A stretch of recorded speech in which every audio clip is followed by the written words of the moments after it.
Right. So the interview goes like this.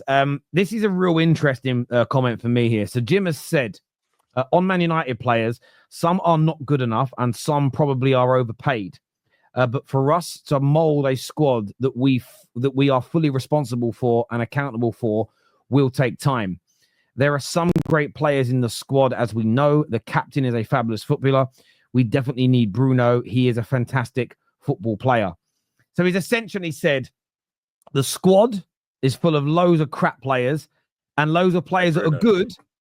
Loads of players that are good, but they're well overpaid for how good they are.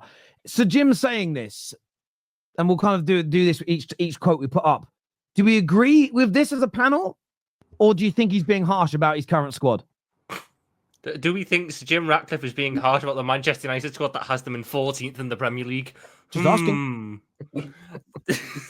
Are some of the Manchester United players potentially overpaid? Oh, I don't know. I agree. Bruno is a good footballer. Like Bruno is a good footballer. He's trying to say he's the only good footballer. I think, to be fair, that's what he's saying. But what I mean, to be fair, no. I don't think that's true. I think the Ligt could be good. No, but is that what? I think Euro's got potential. Can you hear the Lit in that quote? You can't hear the Lit in there. You can't hear the Lit in that. Again, what I'm more asking for, just because this is more, I think the audience want to get a question on, is Bruno, most of us will agree, he's a very good footballer. We know that by the way rivals slag him off. But him stating that some are not good enough, some are overpaid, could this show why there has been a bit of a pushback from the players in terms of adapting to a new style, adapting to the new world, because they essentially know that their goose is cooked at Man United and they are, for the first time in 12 years, the players are not being protected. Is that a positive thing for Man United or a negative way to go about things? What do we think? Positive, massively positive going forward, because that was where shit hit the fan when that changed. When the players thought they had the control and they could get away with everything, that was when shit hit the fan with Manchester United. And it's just been a downhill struggle ever since then. They just think we can down tools. They're going to be a next man in anyway. We'll just extend our contract because they love paying us money. This is the first time that they maybe feel a little bit different about it. So it's perfect. It's a good thing in the long run for you, I believe. I wish more. That squad. Oh, go on, David. Go on. I was going to say the squad, especially for what Amorim wants to do, that squad needs a massive overhaul because it's just not built to do what he wants to. There's not enough. There's not even an 11 that you could put together fully fit for like that squad to actually be good enough. So I think it needs to be done. And to be honest, I think part of getting rid of some people who aren't good for the culture of Man United is quite an important thing to do. Yeah, I agree. I wish more like owners would come out with, and be this open about things. If Daniel Levy, for instance, come out and did it, it would be well, it never happened with Levy, but it's good that he's come out and said that there are players. There's going to be a massive turn of players leaving, signing players coming in the next few months. So it's good that he can see that he's not blinded by the money. He wants to improve the squad. So I think that's should be music to Man United's ears. Yeah. He also said here, this is on Ruben Amorim. He says, I think we've done a great job in the circumstances, frankly, with the squad that he has had available. The fact he came in mid-season, everybody expects miracles overnight. That's not the way, not real life, in my view. He goes on to say, if you look at the players we are buying, we are buying this summer that we didn't buy. We're buying Anthony, we're buying Casemiro, we're buying Onana, we're buying Højlund, we're buying Sancho. These are all things from the past. Have I read that wrong? It doesn't even make sense when I read it out. Don't unstar anything, KJ, because I want to go back.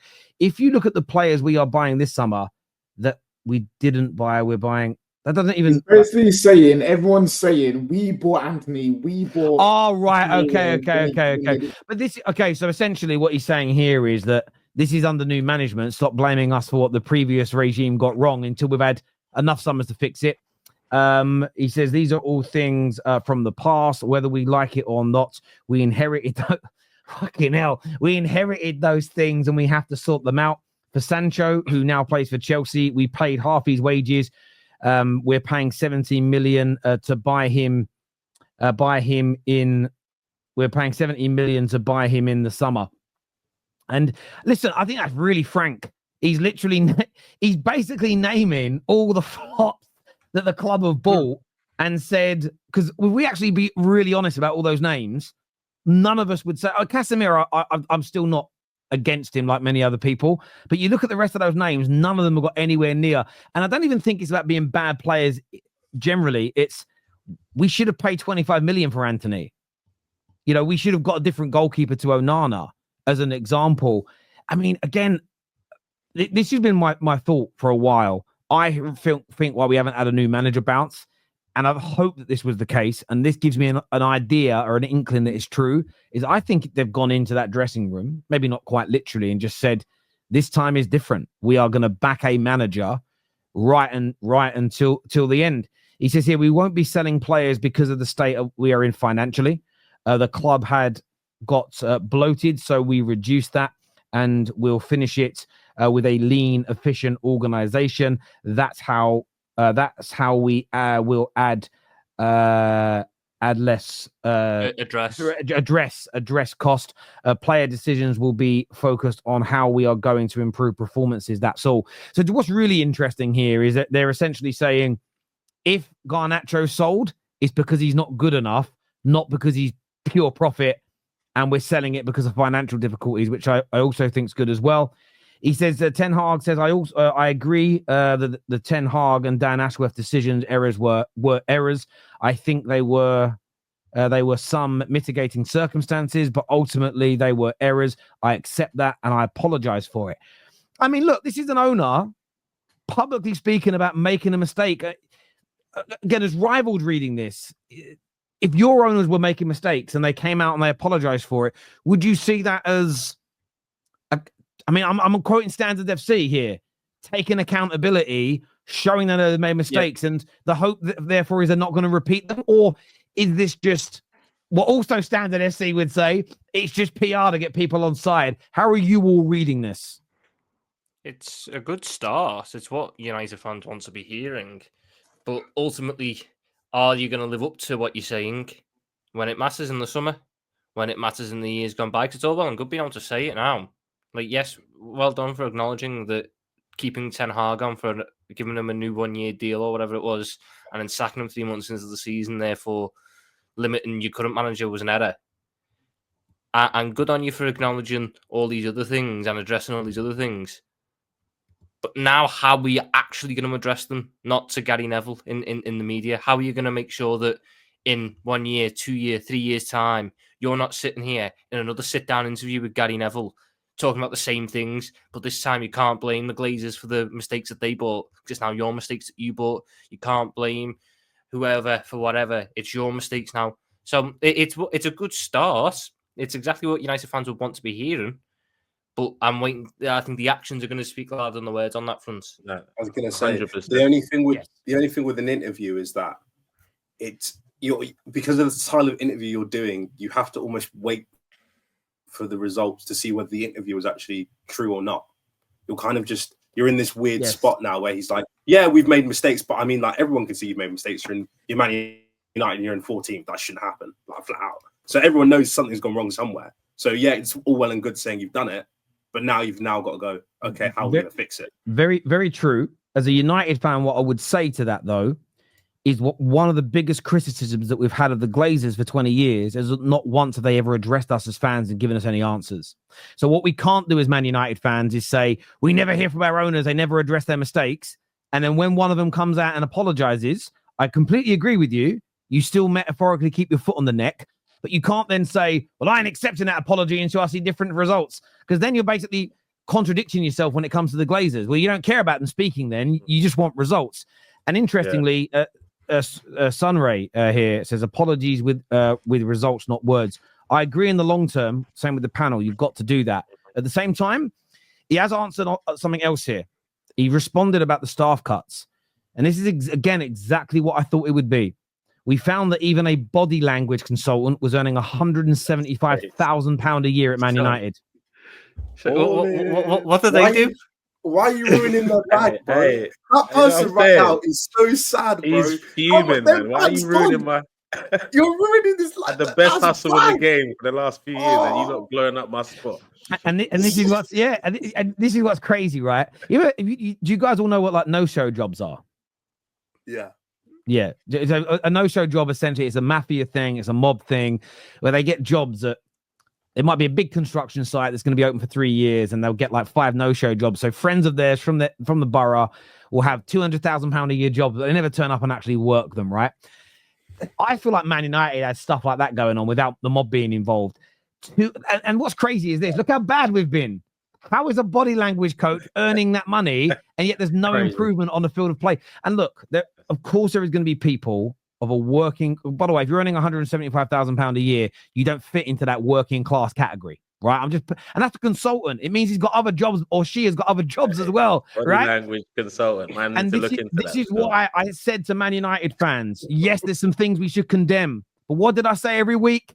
We should be asking more questions. Who is being made redundant? What were they earning? And why have they gone? Because for me, I think there was a lot of bloatedness at the club as well. Doesn't mean I defend every decision. But imagine this. This is why the facts are important. We would all feel sorry for people on living wage being made redundant because the club was broke. Do we feel sorry for a body language consultant losing that money? No. And that's why out respect for the grind, I do. No, I don't know. Big him up, though. Big him up. No, listen, I get that, but on a real level, I need to speak seriously about this. Boys, I can't even joke about this. I'm so serious about this. This is the problem. The media told us half the fucking story, and people have been manipulated by it. Man United would have run out of money by the end of 2025. We know that. We absolutely, again, and what you will get, the kickback will be, yeah, but then the Glazers would have sold.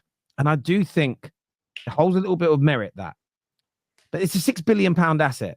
Do we really think they're going to let it go insolvent for the sake of £100 million? They could just sell some A shares from the stock market and just pump a bit of cash in. They're never going to let us go insolvent and then lose a £6 billion asset for a fraction of the price. Wake up. Wake up. Terry, you know why this, for me, why I think this interview he's doing and what he's saying is good right now is because strangely, the consensus for a few Man United fans is they're kind of on board with this, like, we're committed to this Amarin thing. So it was good for the owner to come in with saying stuff like that. Yeah, we've made mistakes, give him time, these sort of things, because it's kind of like, okay, we're giving him time and you're talking about potentially fixing mistakes that we've made. So we're kind of on the same page. So it's good in terms of what he's saying in terms of the supporters. But yeah, as everyone else is saying on the panel, is he then going to follow through? And he's been a successful businessman for many years. So I don't see him exposing himself like this in an interview if he's not going to make at least some changes in the summer. But we'll see. I know your season's kind of already void, but like this kind of gives United fans more hope for like the future. Because if it was quiet, and like you had no idea what was going on, there is a chance they could have just carried on doing the same nonsense and just like got away with it. But because it was Ineos and people believed in it, then they would have just carried on. This at least gives you like tangible evidence to say, oh, this is what you said. Are you sticking to it? Yes or no? Yeah. Do you know what? There's decisions they've made. Some of the people that have lost their jobs, I think, is harsh. There's some of the charities they've reduced giving money to that I think is wrong.